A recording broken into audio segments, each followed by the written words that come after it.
Good morning, this is Jeff with Builder's Edge, and I just want to do a quick video on a Yamaha 50 horsepower 4-stroke. I just want to point out a couple little things on this motor. Just a little, we're working on a Know Before You Go campaign for the month of August, where we're sharing some of the things that we'd like to see and try to make your boating a better experience. So there's so many little things that happen in boating. We'll get batteries that come in like this, where all the small leads are underneath. And so it's better practice to have their large lead, which is going to pull the most amperage on bottom like they are right now. So this is a very simple thing that you can do, clean battery connections and have your large battery cables closest to the lead. That way they can pull all the amperage. Other little features on this little boat, you have a water separating fuel filter down here.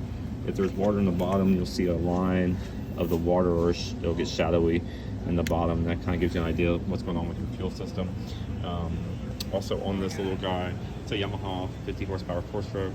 The biggest trick with these motors and most marine motors is quality fuel.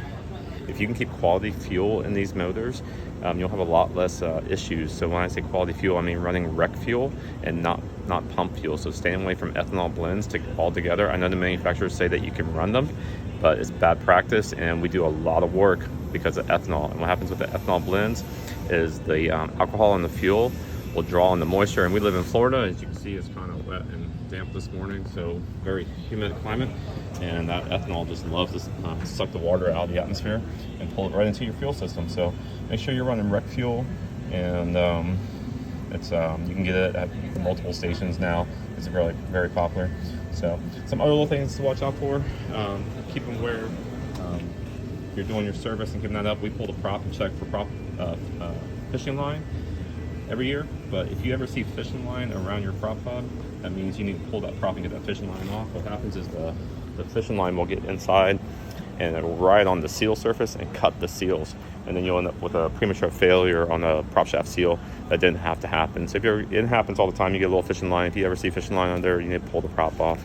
Also on this little Yamaha, if you ever get the trim stuck up, and this is true with most motors, there is a way to lower them down. And it's this guy right here. So you just put a flat blade screwdriver in there, so keep a large flat blade. And you can kind of see the motor tilted up. You turn counterclockwise, and it'll let the motor lower down manually. With the small motors, it's pretty easy to pick up. With the large motors, had a customer in a couple weeks ago. He had a 250 that trim pump went out on, trim motor went out on, and he had to do it at the ramp, and they got it loose, but it took like, actually hooked up a truck to it and pulled it to lift it up so we can get it up going. So sometimes it's a little heavy, but anyways, but it can be done.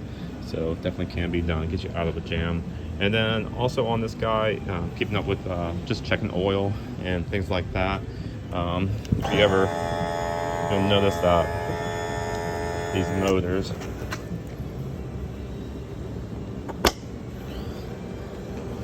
they will have the dipstick will always be have a yellow dot or a yellow dipstick, and that's where your dipstick's located.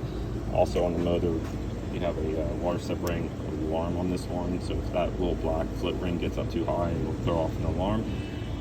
So those are things that be aware of. Keep an eye on your oil level like you would in your car, and keeping your fuel system clean with good fuel. These kind of things will just make boating a much more pleasurable experience for you, and less problems, and less having to bring it in for repair, and then you can just bring it in for maintenance. So anyways, that's just a couple things with this boat. It's a Key Largo with a Yamaha 50 horsepower, good little motor, good little rig, and so we just want you to be safe out there, and give you some knowledge to help you get through situations when you need to. Thank you.